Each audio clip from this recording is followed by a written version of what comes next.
Ry ava-malala ao amin'ny tompo ny ten'Andriamanitra izay nofidiko anjarantsika androany dia nalaina avy ao amin'ny Genesisy.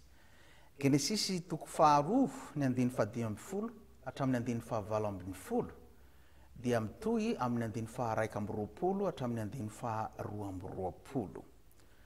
Zany dia mivaky toy izao amin'ny anaran'i Jesosy Kristy. Ary Jehovah Andriamanitra nitondra andra-lehilahy ka namponina azy tao amin'ny saha Edena hiasa sy hitandrina azy.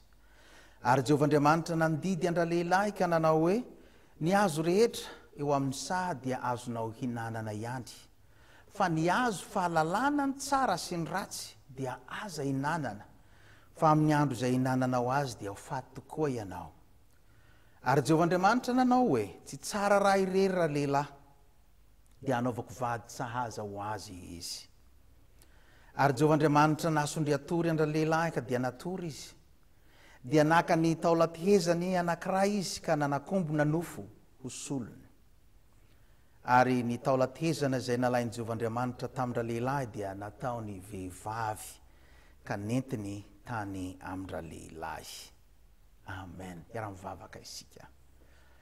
Misaotranao izahay Jehovah Andriamanitra noho ny asa fahariana izay ataonao. Noharinao izahay mba ho zanakao, hanompo anao, hanaja anao ary tandrina ny didinao. Indrisy fa tsy naharaka izany tokoa izahay fa naniasia. Avelao ny elokay ry Tompo ary amorony fo madio vaovao izahay. Itomoeranay tsara araka ny sitramponao. Amin'ny anaran'ny zanakao Jesosy Kristy Tompo nanaovanay izany hataka izany. Amen. Tantara faharoan'ny famoronana ao amin'ny bokin'ny Genesisy ity novakitsika eto ity. Tantara somary fohy raha mitaha amin'ilay Genesisy toko 1. Tantarany amin'ny namoronan'Andriamanitra ny Adama sy Eva.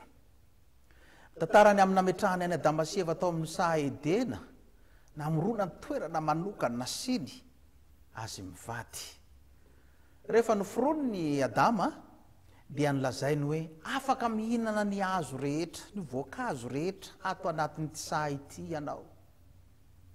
Nomeny an'ilay fahafahana, ilay liberté, ilay freedom, hihinana, handray izay azony raisina, mbola tsy nisy tamin'izany ny hoe hazo misy poizina na mahafaty. Mbola tsy nisy fahotana tamin'izany. Nefa mahagaga fataon'ny zavatra andrarana ihany zany fomba tsika olombelona.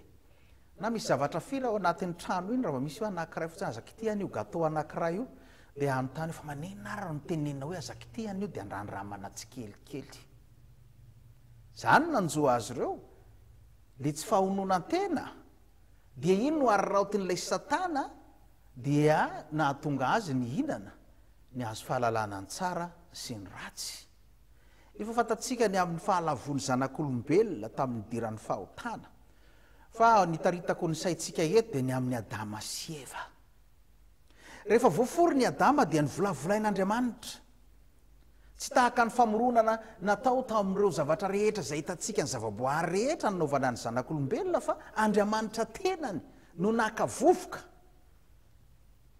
Zany milalao vovoka zany amintsika malagasy hafahafa ihany. Ankizy ny loza namana izy milalao vovoka rery. Fa manao vovoka eto dia tena hoe Andriamanitra nandray atanana ny fahariana ny olombelona. Ary rehefa voafory ny Adama, zao mahafinaritra, tsy naka vovoka anankiray koa izy anaovany any Eva. Fa raha izany manko ohatra nisy olona mety hiteny ihany hoe ny vovoka nanaovana anay le vovoka tsaratsara fa ny anareo vovoka ratsy. Vovoka anankiray ihany na hariana asy na hariana anao. Vovoka anankiray. Rehefa vita Adama dia avy tamin'ny Adama ihany no nakana ny Eva. Avy tamin'ny Adama ihany no nakana ny Eva. Misy mirakla betsaka miseho rehefa ao anatin'ireny sondritory ireny.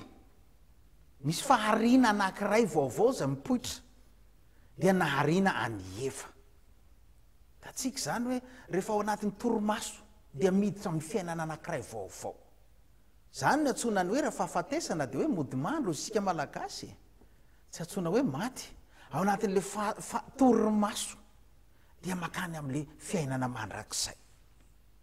ny forona eva ary noentin'Andriamanitra teo aminy izy io efa avy nijery ny biby rehetra i Adama talohan'io fa tsy nisahaza azy Andriamanitra mihitsy no ny teny hoe tsy mety aminao ty mipetraka rery Adama ao fa hamoronana olona hafa anao namanao umpanampy anao nahoana moa no natao hoe umpanampy satria Adama napetraka tao amin'ny sahedena aninona hiasa azy sy hitandrina azy tsy le miasa araka le tenenitsika hoe ny fatsimboan'ny tavanao ny nananao anina fa le miasa mikarakara am-pifaliana ny sakafo efa misy efa betsaka ny sakafo fa rehefa tratra ny fahotana zay vao tonga lay ozony hoe aniry tsiro sy hely aniry tsiro sy hery ho anao ny tany zay no nylany Adama namana hanampy azy fa tsy midiky zay tsy akory hoe raha io ny mpanampy de hoe Adama no patron misy fahadisoana mantsy zany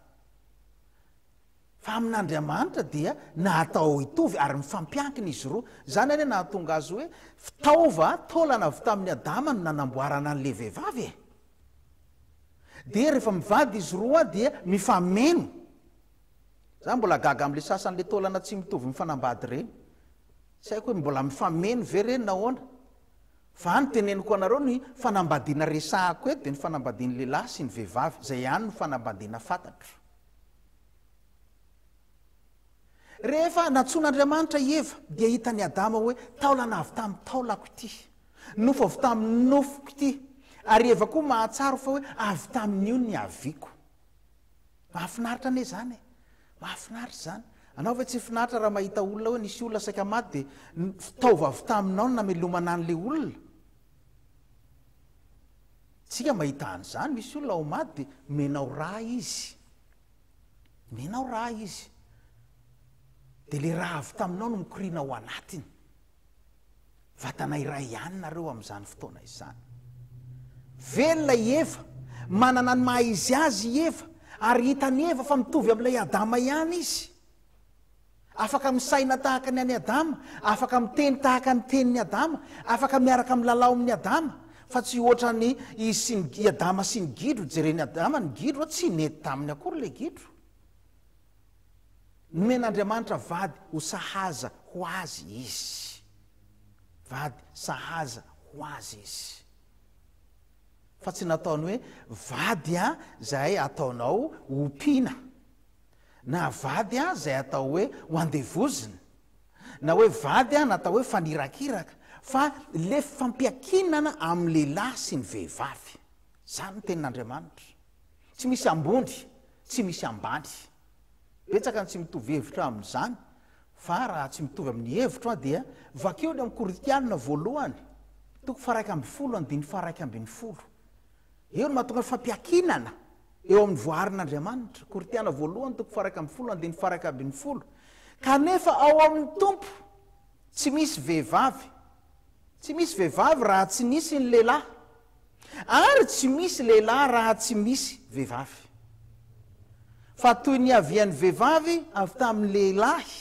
dia toy izany koa no ny avian'ny lehilahy avy tamin'ny vehivavy fa Andriamanitra kosa no avian'ny zavatra rehetra Andriamanitra no ny fotorany zavatra rehetra eo le fampiakinana amin'ny lehilahy sy ny vehivavy so ihany fa mbola ny lehilahy sy ny vehivavy no mifanambady fa rehefa tsy manaraka an'izany intsony dia ho ringana ho lany ty taranaka ity satria ny tsodranomen'Andriamanitra ne dia marofare miabetsaha mameno ny tany